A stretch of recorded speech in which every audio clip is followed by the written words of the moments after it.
अपने इमोशन को कंट्रोल करना क्यों जरूरी है। जब हम इमोशन में बह करके कोई डिसीजन लेते हैं तो हम कई बार गलत और इमेच्योर डिसीजन को ले लेते हैं, लेकिन जब हम अपने इमोशन पे कंट्रोल रखते हैं तो हम कोई भी डिसीजन ज्यादा क्लियरिटी और लॉजिक के साथ ले पाते हैं। देखा जाए तो इमोशन को कंट्रोल करके हम अपने लाइफ में स्ट्रेस और एंजाइटी को भी कंट्रोल कर सकते हैं, जिससे हम अपने लाइफ को और ज्यादा पीसफुल बना सकते हैं।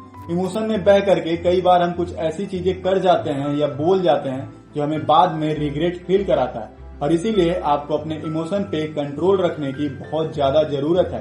तो आज की इस वीडियो में मैं आपको कुछ ऐसे टेक्निक्स बताने वाला हूँ जिसे फॉलो करके आप अपने इमोशन को कंट्रोल कर पाओगे, जिससे आप अपने लाइफ के डेली टू डेली चैलेंजेस को और ज्यादा कॉन्फिडेंस के साथ फेस कर पाओगे। तो वीडियो को पूरा जरूर देखना।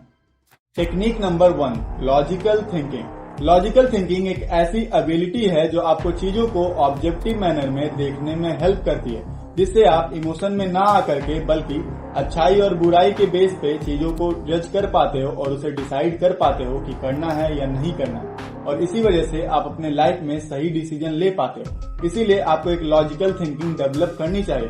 फॉर एग्जाम्पल, जब हम किसी चीज में बार बार फेल होते हैं तो हमारे अंदर एक स्ट्रॉन्ग इमोशन ट्रिगर होता है, जिससे हमें बहुत ज्यादा निगेटिव फील होता है, या कह लो हम लो फील करने लग जाते हैं और हमें कुछ करने का मन ही नहीं करता। हमें लगता है कि हम कुछ अचीव नहीं कर रहे हैं, हम बहुत ज्यादा लेजी फील करने लग जाते हैं क्योंकि हम इमोशन में बहने लग जाते हैं, और इसीलिए हम अपने सेल्फ मोटिवेशन को खो देते हैं। वहीं अगर आप इस चीज को एक ऑब्जेक्टिव मैनर में देखो तो आप कभी भी डीमोटिवेट नहीं होगे। अगर आप ऐसे सोचो कि हारना और जीतना तो पार्ट ऑफ लाइफ है, आपको बस प्रोग्रेस पे फोकस करना है और लर्निंग पे ध्यान देना है। Technique number 2, self awareness.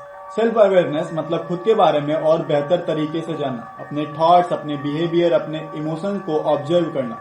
जब आप सेल्फ अवेयरनेस को इंक्रीज करते हो तो आप अपने लाइफ में बहुत ज्यादा काम हो जाते हो, क्योंकि आपको पता होता है कि आप किस इमोशन पे कैसे रिएक्ट करने वाले हो। सेल्फ अवेयरनेस आपका हेल्प करता है आपके डेली टू डेली लाइफ में, जब भी आपको पैनिक या ऐसे सिचुएशन को डील करना पड़ता है जो सडनली आपके सामने आ जाते हैं। और इसे इंक्रीज करने के लिए आपको रोज एक एक्सरसाइज करने की जरूरत है। जब आप सोने जाते हो उससे पहले आराम से बैठ जाओ और अपने आप से ये पूछो कि आज मैं पूरे दिन भर क्या फील कर रहा था, और किस टाइम मैं अच्छा फील कर रहा था, किस टाइम बुरा फील कर रहा था, और वो फीलिंग के पीछे का रीजन क्या था।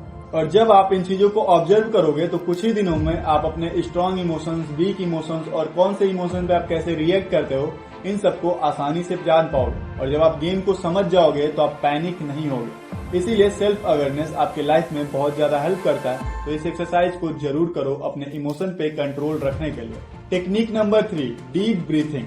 डीप ब्रीथिंग, अब इसे टेक्निक कह लो या एक एक्सरसाइज कह लो या एक हैक कह लो, बट ये आपके लाइफ में बहुत ज्यादा हेल्प करने वाला है। जब भी हम कोई काम पहली बार करने जाते हैं तो हम कई बार नर्वस या पैनिक फील करते हैं। लाइक जब आप कॉलेज में पहली बार जाते हो, या आप स्टेज पे पब्लिक स्पीकिंग के लिए पहली बार जाते हो, या किसी रेस्टोरेंट में पहली बार जाते हो, या किसी ऐसे ग्रुप में जाते हो जो आपसे हाई क्लास का है, तो आप हमेशा नर्वस को फील करते हो या पैनिक को फील करते हो।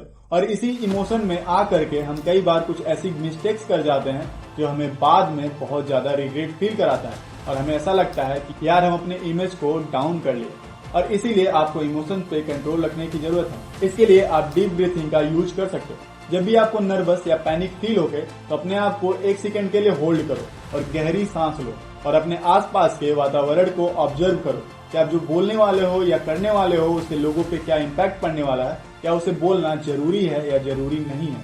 जब आप ऐसे चीजों को ऑब्जेक्टिव मैनर में देखते हो और उसे समझते हो तो आप बहुत कम चांसेस होते हैं कि कुछ ऐसे एक्शन कर जाओ जिससे आपको रिग्रेट फील हो, और इसे आपके लोग वैल्यू भी करते हैं क्योंकि उन्हें लगता है कि ये बंदा कहीं मैच्योर है। तो यही वो तरीके हैं जिसे आप यूज करके अपने इमोशंस को कंट्रोल कर सकते हो और अपने आप को एक बेहतर इंसान बना सकते हो। बाकी वीडियो कैसा लगा ये मुझे कमेंट में बताओ। अगर पसंद आया तो लाइक करो। बाकी मैं मिलता हूँ आपसे अगली वीडियो में। राधे राधे।